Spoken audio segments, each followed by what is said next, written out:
Hi everyone, welcome to my tutorial on how I draw faces. And in this video, I have broken it down into sections, which you can see on the screen, so you can skip to whichever part you want to watch. But before we get started, I do want to say that this video is sponsored by Skillshare, and I want to thank them for sponsoring another one of my videos. If you guys haven't watched the previous ones that I've done with them, they will be in the cards section. But basically, Skillshare is an online learning community for creators taught by fellow creators. And they've got a range of classes from design classes and business classes and so much more. And you can actually get unlimited access to all of these with a premium membership, which is an annual subscription and you pay less than $10 a month. What I actually love about this platform is that some of the teachers can provide a worksheet or a project or an assignment for you to do, and you can post it back on the platform and get feedback from the teacher as well as from people who are also watching the class. So I do think it's really good value for money, and it's a really great resource that I highly recommend. And because this is sponsored by Skillshare, you guys can actually sign up using the link in the description box to get your 2-month free trial of their premium membership. I will also list down in the description box some Skillshare classes that I found helpful that you can hopefully watch along with my very own tutorial, because I do recommend learning from as many resources as possible, and Skillshare is definitely one of them. And once again, they are all in the description box, so please check them out. Now, moving on to the tutorial. Let's start with drawing the head. And I like to use two main shapes, the first one being the circle. And the size of the circle that we're going to draw pretty much defines the size of the head. So the smaller the circle, the smaller the head. And the bigger the circle, the bigger the head. And the next shape is the inverted triangle. And the height of this triangle actually defines the shape of the jaw that we want to draw. So for example, for a pointy jaw, we'll have to draw a tall triangle. However, a square jaw is a short triangle. And the next thing I like to take note of is the distance between the circle and the inverted triangle, because changing this distance can help us create a range of face shapes, such as an oval face shape, a square face shape, and a triangle face shape. And there are actually 3 main combinations that I like to use, which you can see on the screen, but for the demonstration I will be using the first combination and the most common one. Now that we have the basic head shape, let's add in the guidelines for the facial proportions, which is the ratio that I like to use. So let's start by dividing the head into 2 vertical sections and 6 horizontal sections, so that we end up with a total of 7 horizontal lines. And I've named each line as line 1, 2, 3, and so on, so that it's easier to explain. But basically, line 1 is for the top of the head. Line 2 is for the hairline.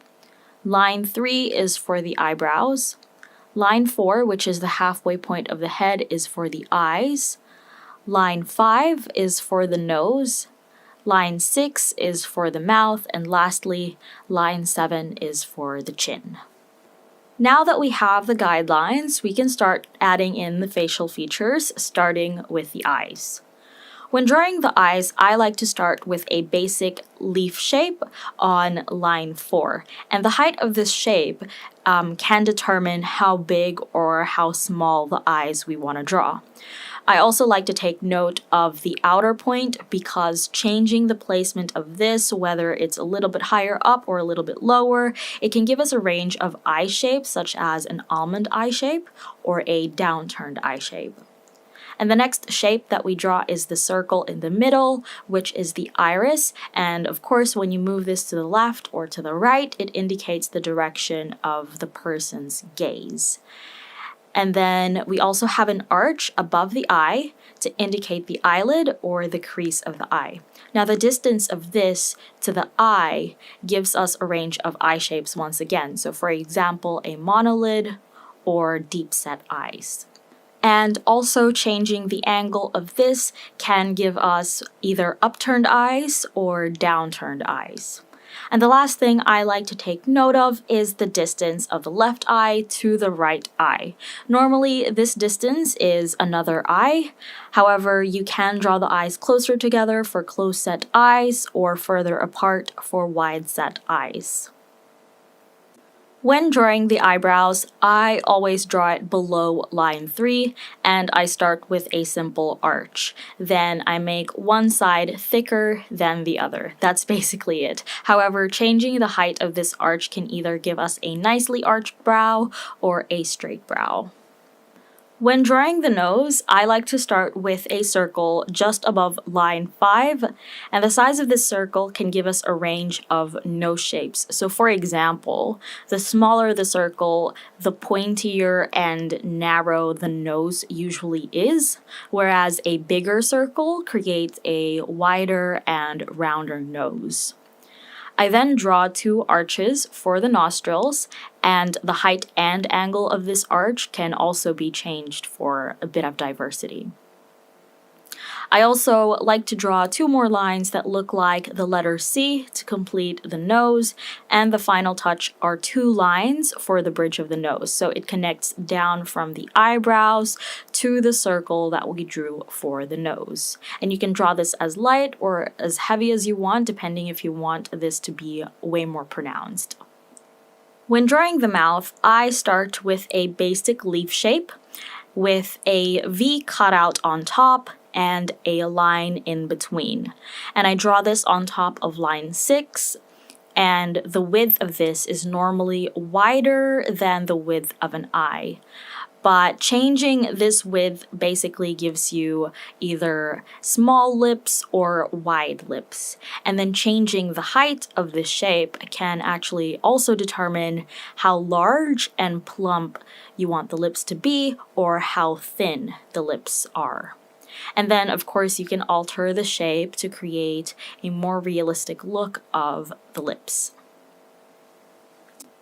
When drawing the ears, I like to start with a line that looks like the letter C, and the degree of this line's curve pretty much determines the size of the ear from the front view. So some people do have ears that stick out, so that will be a very curved C that we draw, whereas some people's ears don't really stick out as much, so the curve of the letter C that we draw isn't as pronounced.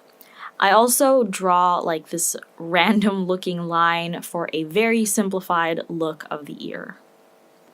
When it comes to drawing the hairline, I have 4 options that I use to create the different face shapes. So for example, we have an arch, which can create an oval face shape. This is very common. We have a pointed arch, which can create a diamond face shape. A straight line can create a square face shape, and lastly, a letter M can create a heart face shape. However, sometimes this won't even come in handy since hairlines are normally hidden due to different hairstyles, for example, when you draw someone with bangs.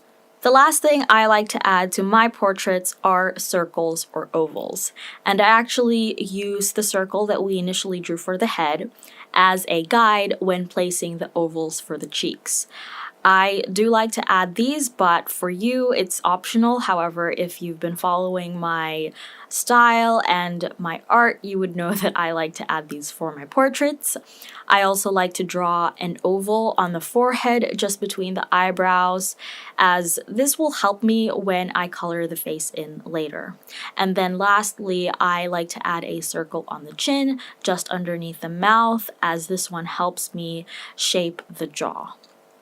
And as a bonus, feel free to draw the neck. For a more realistic look and something that I personally like, I draw it almost as wide as the jaw. However, you can change the width to make it nice and slender.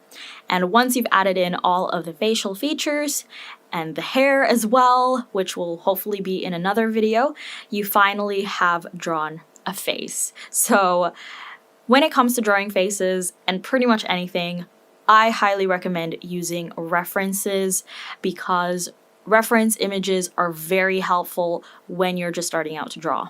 And it also gives you an idea of the diversity in faces, face shapes, and facial proportions. So I do hope that you've got an idea of what the basics are and how you can change that up through this video. I also highly recommend practicing regularly to try out other combinations and pretty much to experiment with the guidelines that I've shown you in this video. There are honestly no rules. Anything that I've showed you in this video only serves as a guide. So technically, it is up to you whether or not you want to follow them. But I do hope that you have found this helpful. In the description box are some links to resources and an exercise sheet that I've also included. And lastly, of course, I hope that your main takeaway from this is to have fun, because that's the most important part of drawing. Have fun and enjoy the process. So if you like this video, and I hope that you did, if you found this helpful, and I also hope that you did, please give this video a thumbs up, leave a comment in the comment section down below of anything you'd like to see from me in the future, because I would like to bring this channel back to life. Subscribe if you haven't already for more content from me.